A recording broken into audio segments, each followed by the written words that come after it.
Hello kelas, Assalamualaikum semua. Hari ini kita dah masuk MCO yang keberapa, cikgu pun dah lost count.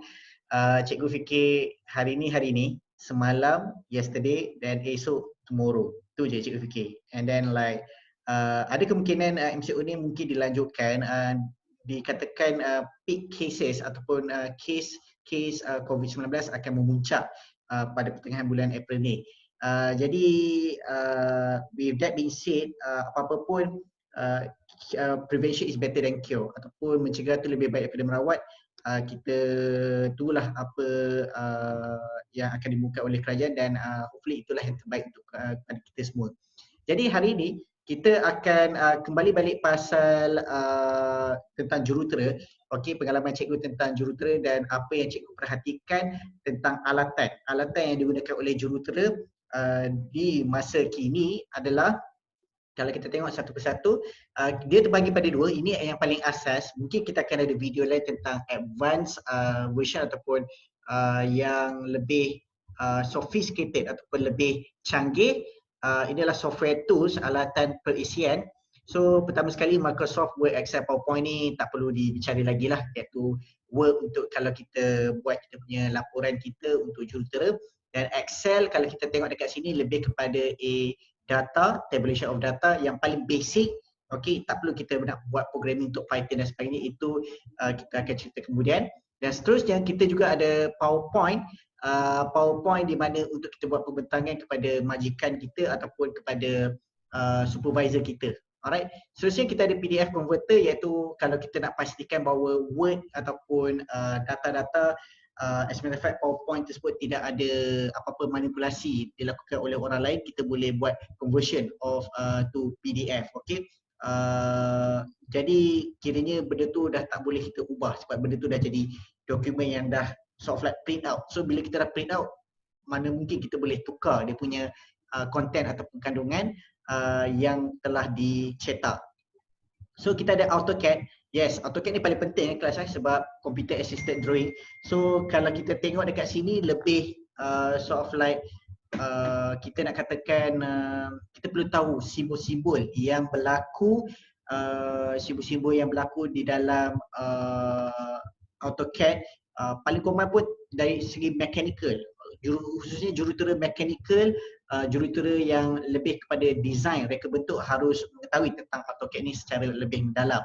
Okey, dan selain pada tu kita juga ada perisian PLC. Ini lebih pada bidang cikgu, iaitu jurutera mekatronik dan jurutera kilang, jurutera proses, di mana kita boleh mengawal segala proses perubahan proses daripada PLC tersebut, iaitu kita pakai lebih centralized, lebih kiranya mengawasi tentang proses di kilang tersebut, iaitu SCADA. Right, so SCADA dia control PLC of all the system untuk proses dekat di dalam kilang.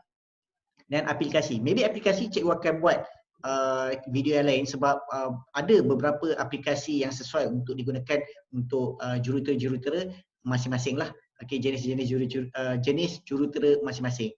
Okay, so seterusnya kita ada alatan perkakasan extension dekat sini. Oh, dah ada dekat sini, iaitu kita ada Java.css, HTML, Python. Okay, Java.css dengan HTML ni kita ada lebih kepada menggunakan kepada untuk web application. Ini lebih pada jurutera maybe perisian ke ataupun jurutera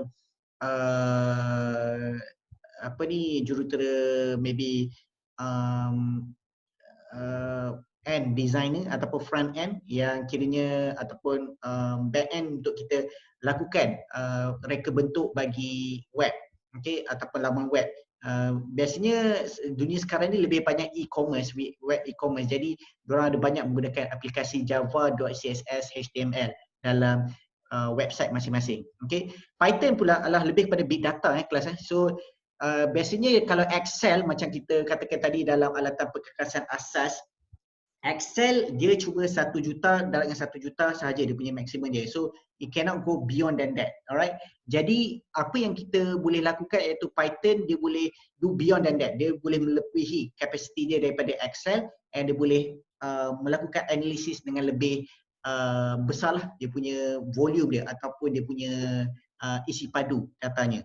Okey, seterusnya alatan perkakasan bagi asas hardware tools, telefon pintar of course yang untuk kita memuatkan kepada aplikasi-aplikasi yang berguna sebagai seorang jurutera dalam telefon pintar kita, smartphone, komputer riba, okey ini tidak dinafikan sebenarnya segala carrier juga menggunakan apa ni komputer riba dalam profession masing-masing. Okey. Pita pengukur macam biasa ini adalah lebih kepada bergantung jugalah kepada jurutera apa yang kamu ataupun kita bekerja, dan kita juga ada book keselamatan bergantung juga, helmet keselamatan bergantung juga, and alatan penebuk drilling tools ni walaupun cikgu boleh cakap bergantung kepada career tersebut, jenis jurutera apa yang kita jadi, tetapi of course dalam rumah kita pun kena ada sebab senang kita nak bertukar untuk melakukan apa-apa aktiviti menggunakan alatan penebuk ni, dinding dan sebagainya lah. Dan paku dan skru, nails and screws, penukur dan pembutas skru, dia sama juga skop ataupun penerangannya bagi alatan penebuk ni. Okey, precision atau perkekasan. So bergantung dengan jenis dan skop kerja sebagai seorang jurutera. So jurutera jenis apa yang kita akan jadi, dan biasanya ada disediakan oleh syarikat, mungkin ada juga perlu dibeli sendiri. Okey, dan ada alatan yang mempunyai perisian sekali dengan perkakasan apps. So biasanya ada jadi 2 in 1 di mana macam smartphone ataupun telefon pintar lebih dia lebih komprehensif, lebih menyeluruh dengan mempunyai pelbagai aplikasi yang berguna untuk seorang jurutera lah. Okey.